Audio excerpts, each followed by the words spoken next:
Hi teachers అందరికీ నమస్కారం. Welcome back to our channel Surya smart ideas. నేను మీ Suryakala madam. ఈరోజు ఈ వీడియోలో AP TET SGT papers explain చేయడం జరుగుతుంది. అయితే ఈరోజు అనగా 7/10/2024 ఆఫ్టర్నూన్ సెషన్ బిట్స్ అనేవి ఎక్స్ప్లెయిన్ చేయడం జరుగుతుంది. వీడియో ఎండింగ్ వరకు చూడండి. వీడియో నచ్చితే లైక్ చేయండి, మీ ఫ్రెండ్స్కి షేర్ చేయండి. అలాగే మన ఛానల్ని సబ్స్క్రైబ్ చేసుకోండి, బెల్ ఐకాన్ని యాక్టివేట్ చేసుకోండి. నేను వీడియో పెట్టగానే మీకు నోటిఫికేషన్లో వస్తుంది. ఇన్ని బిట్స్ ఏ ఛానల్ వాళ్ళు చెప్పట్లేదు. సో మన ఛానల్లో ఎక్కువ బిట్స్ తొందరగా పెట్టడం జరుగుతుంది. అలాగే ఆన్సర్స్ కూడా మ్యాక్సిమం బిట్స్కి ఆన్సర్స్ కూడా చెప్పడం జరుగుతుంది. సో మన ఛానల్ని ఫాలో అవ్వండి రెగ్యులర్గా. అయితే ఇక్కడ ఫస్ట్ క్వశ్చన్ చూడండి, తల్లిదండ్రులు ఏ సంధి అని అడిగారు. ఆన్సర్ గసడ దవదేశ సంధి. నెక్స్ట్ సెకండ్ క్వశ్చన్ చూడండి, శేఖర్ రేపు ఊరు వెళ్తాడు ఏ కాలం. ఇది భవిష్యత్ కాలం. రేపు ఊరు వెళ్తాడు కాబట్టి ఇది ఫ్యూచర్ అనమాట, భవిష్యత్ కాలం. నెక్స్ట్ ఒక లైన్ ఇచ్చి అనునాసికాలు గుర్తించమన్నాడు. ఆ లైన్లో ఏ అనునాసికాలు ఉన్నాయని గుర్తించమన్నాడు. నెక్స్ట్ పద్యపాదం ఛందస్సు ఇచ్చారు, చంపకమాల. అది ఒక లైన్ ఇచ్చి దానికి ఛందస్సు గుర్తించమన్నారు. అది ఏది చెందుతుందంటే చంపకమాల వస్తుంది, నజబజ జజరా. నెక్స్ట్ ఫిఫ్త్ క్వశ్చన్, బావిలోకి తొంగి చూస్తే పాతాళం కనిపిస్తుంది. ఇది అతిశయోక్తి అలంకారం. నెక్స్ట్ సిక్స్త్ క్వశ్చన్ చూడండి, కన్ను బుద్ధి నానార్థాలు దర్శనం యొక్క నానార్థాలు అనమాట. నెక్స్ట్ సెవెంత్ క్వశ్చన్, ఆకాశంలో విహరించేది ఏంటి అంటే విహంగం అంటే పక్షి అనమాట. నెక్స్ట్ ఎయిత్ క్వశ్చన్, బుద్ధిహీనుడు ఏ సమాసం. బుద్ధి చేత హీనుడు ఏంటవుతుందంటే చేతన్ చే తృతీయ తత్పురుష సమాసం అవుతుంది. నెక్స్ట్ వచన లింగం శూన్యంగా ఉండేవి ఏంటి అంటే అవ్యయం. నెక్స్ట్ 10th క్వశ్చన్, ఎపెప్ సూచించిన సూత్రాల సంఖ్య. ఎన్ని సూత్రాలు ఎపెప్ సూచిస్తుందంటే 6 సూత్రాలు. Next 11th question, spread synonym అడిగారు.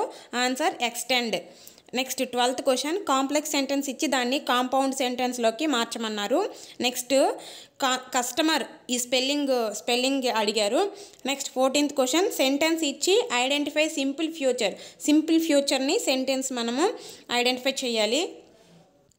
నెక్స్ట్ స్ట్రెచ్చర్ ఇచ్చారు, దాది పాస్ట్ పర్ఫెక్ట్ ఐడెంటిఫై చేయాలంట.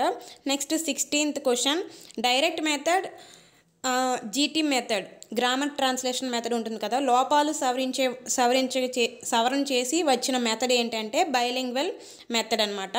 ఈ రెండు మెథడ్ల యొక్క లోపాలను సరిచేసి వచ్చిన మెథడ్ ఏంటంటే బైలింగ్వల్ మెథడ్ అనమాట. నెక్స్ట్ 17th క్వశ్చన్, భావావేశ రంగానికి చంద్ అనేది ఇచ్చారు. చూడండి, బ్లూమ్స్ వర్గీకరణ ఉంటుంది కదా, భావావేశ రంగం, మానసిక చలనాత్మక రంగం, జ్ఞానాత్మక రంగానికి. ఆ లక్ష్యాలు మనం తెలుసుకుంటే చంద్ అనేది ఇస్తూ ఉన్నారు. సో దాని నుంచి ఒక బిట్ అనేది ఖచ్చితంగా వస్తుంది. ఆ ఒకసారి టేబుల్ చూసుకోండి. నెక్స్ట్ 18th క్వశ్చన్, ఎరిక్సన్ క్రీడా దశ క్లిష్ట పరిస్థితి. ఎరిక్సన్ గురించి బిట్ లేకుండా అసలు పేపర్ అనేది ఇవ్వడం జరగట్లేదు. సో ఎరిక్సన్ టేబుల్ అనేది చూడండి, నేను వీడియోస్ లింక్స్ పెడతాను కింద డిస్క్రిప్షన్లో. సైకాలజీ క్లాసెస్ అని ఉంటాయి, ప్లేలిస్ట్ మొత్తం. అందులో ఓన్లీ టేబుల్స్, ఇంపార్టెంట్ టేబుల్స్ అనేవి వీడియో ఉంటుంది. సో అందులో ఎరిక్సన్ టేబుల్ కూడా ఉంటుంది. ఆ టేబుల్ నుంచి ఖచ్చితంగా బిట్ అనేది వస్తుంది. మీరు రేపు ఎగ్జామ్కి వెళ్ళే వాళ్ళు ఖచ్చితంగా ఆ టేబుల్ ఒకసారి చూసుకొని వెళ్ళండి.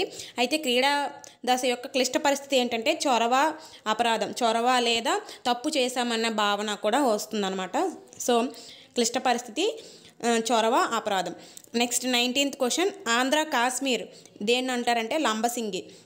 నెక్స్ట్ క్వశ్చన్ చూడండి 20, వత్స రాజధాని ఏంటి. కౌసాంబి. నెక్స్ట్ 21 క్వశ్చన్, పరివర్తన ఏ ప్రక్రియ. కథ. నెక్స్ట్ 22 క్వశ్చన్ చూడండి, మానవ స్వభావం ఇతివృత్తం గల పాఠం ఏది. ఇది ఆప్షన్స్లో ఏమి ఇచ్చారో తెలీదు. సో మీరు ఒకసారి దీనికి ఆన్సర్ తెలిస్తే కామెంట్ చేయండి. And next 23 question, Chilukuri Devaputra ఏ నవలకు అమెరికన్ తెలుగు అసోసియేషన్ బహుమతి వచ్చింది. ఏ నవలకంటే పంచమం. ఏ ఇయర్ అంటే 1996లోని అమెరికన్ తెలుగు అసోసియేషన్ వారు 3rd బహుమతి అనేది ఈ నవలకి ఇవ్వడం జరిగింది. ఇది 6th క్లాస్లోని 7th లెసన్ మమకారం అనే లెసన్ నుంచి చూడండి, Chilukuri Devaputra. Next 24th question, Rudramadevi కాలం ఏంటి అంటే క్రీస్తు శకం 1262 నుంచి 1289 వరకు ఆవిడ కాలం అనేది అడిగారు. నెక్స్ట్ 25th, WC బాగ్లే దేనిపైన వికాసం పైన పరిశోధన చేశారు. సో ఆప్షన్స్ అనేవి ఎలా ఇచ్చారో తెలీదు. ఇది ఇతను ఎక్కువగా పరిసరాలపైన పరిసర వాతావరణం పైన పరిశోధన చేశారు, పాఠశాల పరిసరాల వాతావరణం పైన. సో ఇది ఒకసారి డబ్ల్యూసి బాగ్లే గురించి చూడండి. నెక్స్ట్ 26 చూడండి. ఇంద్రధనుస్సులోని రంగుల్ని మనం ఇబ్జిఆర్ అని గుర్తుపెట్టుకుంటాం కదా, ఇందులో ఉన్నది ఏంటి అనేసి ఇచ్చారు. సో ఆన్సర్ కొండ గుర్తులు అనమాట. మనకి అభ్యాసంలో వస్తుంది కదా, వేటినైనా గుర్తు పెట్టుకుంటే మనం కొండ గుర్తులు పెట్టుకుంటాం కదా. సో ఆన్సర్ కొండ గుర్తులు అనమాట. నెక్స్ట్ 27 లైకెన్స్ పోషణ విధానం ఏంటి అంటే సహజీవనం. నెక్స్ట్ ఆల్ఫాబెటిక్ ఆర్డర్ ఇచ్చారు, కొన్ని వర్డ్స్ ఇచ్చి ఆల్ఫాబెటిక్ ఆర్డర్ లేదా డిక్షనరీ ఆర్డర్ పెట్టమన్నారు. నెక్స్ట్ 29 క్వశ్చన్ చూడండి. టర్న్ డౌన్ ప్రేజల్ వెర్బ్ ఇచ్చారు. నెక్స్ట్ నౌన్ క్లాస్ కూడా ఒకటి ఇవ్వడం జరిగింది.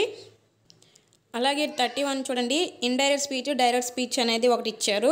నెక్స్ట్ 32 యూరోక్రోమ్ ఏ అవయవం విడుదల చేస్తుంది. యూరోక్రోమ్ అనే దాన్ని ఏ అవయవం విడుదల చేస్తుంది అంటే ఆన్సర్ మూత్రపిండము యూరోక్రోమ్ అనే దాన్ని విడుదల చేస్తుంది. నెక్స్ట్ 33 పవన శక్తిని ఉపయోగించి మొదట బస్ షెల్టర్ను తయారు చేసిన దేశం. ఆన్సర్ స్కాట్లాండ్ అనమాట. నెక్స్ట్ 34 ఇన్పుట్ పరికరం ఇవి ఆప్షన్స్ ఒక ఆప్షన్లోనే 3 ఇచ్చారనమాట. సో చూడండి, కొంచెం ఆప్షన్స్ క్లిష్టత అనేది పెరిగిందనమాట ప్రీవియస్ టెట్స్కి ఈ టెట్కి. నెక్స్ట్ క్వశ్చన్ చూడండి. సాల్ట్ ఎబ్రివేషన్ అడిగారు. సపోర్టింగ్ ఆంధ్రాస్ లెర్నింగ్ ట్రాన్స్ఫర్మేషన్ అనమాట సాల్ట్ ఎబ్రివేషన్. టర్ల్ ఎబ్రివేషన్ కూడా ఒకసారి చూడండి, టర్ల్ కూడా ఇంపార్టెంట్. నెక్స్ట్ 36 చూడండి. ఆర్టీఈ ఆమోదించబడిన సంవత్సరం అడిగారు. సో ఆన్సర్ 2009 అనమాట. అమలు అయితే April 1, 2010లో అమలులోకి వచ్చింది. ఆమోదం మాత్రం 2009లో ఆమోదించారు. నెక్స్ట్ 37 ఎన్ఈపి 2020 పాఠశాల దశ ఏ సంవత్సరం నుంచి ఏ సంవత్సరం వరకు అంటే మొత్తం టోటల్ పాఠశాల దశ అనేది 3 to 18 years అనమాట పాఠశాల దశ. నెక్స్ట్ 38 గిల్ఫర్డ్ ప్రజ్ఞాస్వరూప నమూనాల్లో ప్రచాలకాలు కానిది. ఆప్షన్ ఏ సంబంధాలు, బి సంజ్ఞానం, సి విభిన్న ఆలోచనలు, డి మూల్యాంకనం. ఆన్సర్ తెలిస్తే కామెంట్ చేయండి. నెక్స్ట్ 39 పొట్టన పెట్టుకొనుట ఇది జాతీయం ఇచ్చారు. నెక్స్ట్ 40 10th హిందీ నేర్చుకున్న అబ్బాయి ఇంటర్లో సంస్కృతం నేర్చుకునేటప్పుడు హిందీ అడ్డు రావడం ఏంటి అంటే పురోగమన అవరోధం అనమాట. నెక్స్ట్ 41 ఆర్టీఈ యాక్ట్ ప్రకారం 6 నుంచి 8 తరగతులకు బోధనా గంటలు ఎన్ని సంవత్సరానికి అడిగారు. సంవత్సరానికి 1000 గంటలు అనమాట. అండ్ నెక్స్ట్ చూడండి 42 క్రమ పంచభుజి యొక్క ఒక్కొక్క బాహ్య కోణం విలువ. మనం ఒక్కొక్క బాహ్య కోణం విలువ కావాలంటే 360/n వేసుకోవాలి. 360/5 వేస్తే ఇక్కడ ఒక్కొక్క బాహ్య కోణం ఎంత అవుతుందంటే 72 అవుతుంది. ఇక్కడ 5 ఎందుకు వేసారంటే పంచభుజి అంటే 5 కదా, అలాగే అష్టభుజి అంటే 8, షడ్భుజి అంటే 6 అనేది వేసుకోవాలి. అలాగే క్రమ పంచభుజి యొక్క బాహ్య కోణాలు మొత్తం అంటే 360 అవుతుంది. ఒక్కొక్క కోణం అంటే n అనేది వేసుకోవాలన్నమాట. అలాగే అంతర్కోణాలు మొత్తం కూడా చెప్పాను. భుజి ఏదైనా క్రమ పంచభుజి లేదా అష్టభుజి షడ్భుజి ఏదైనా ఇచ్చారనుకోండి, అంతర్కోణాలు మొత్తం అడిగారంటే 180 × n-2 ఇది మార్నింగ్ సెషన్లో ఇచ్చారు. సో అంతర్కోణాలు మొత్తం అడిగితే ఇలాగ అడగాలి, ఈ ఫార్ములా వేయాలి. బాహ్యకోణాలు ఒక్కొక్క బాహ్యకోణం అడిగితే 360/n. నెక్స్ట్ మ్యాథ్స్ చూడండి 43 క్వశ్చన్. 1 నుంచి 20 వరకు గల సంఖ్యల్లో ప్రధాన సంఖ్య రావడానికి గల సంభావ్యత. నెక్స్ట్ 44 పిల్లలు సహజ వాతావరణంలో నేర్చుకొనుట వలన డాష్. ఈ నిర్వచనం ఎవరు ఇచ్చారు అంటే రవీంద్రనాథ్ ఠాగూర్. ఈ నిర్వచనం అనేది రవీంద్రనాథ్ ఠాగూర్ గారు ఇచ్చారు. నెక్స్ట్ 45 నిగమన ఆలోచన క్రమం అంటే ఎలా జరుగుతుంది. క్రమం అంటే ప్రత్యేకం నుంచి సాధారణానికి జరుగుతుంది. నెక్స్ట్ 46 బోధన అయిన తరువాత ఫలితాలు అంచనా వేయడం ఏ బోధన చర్య.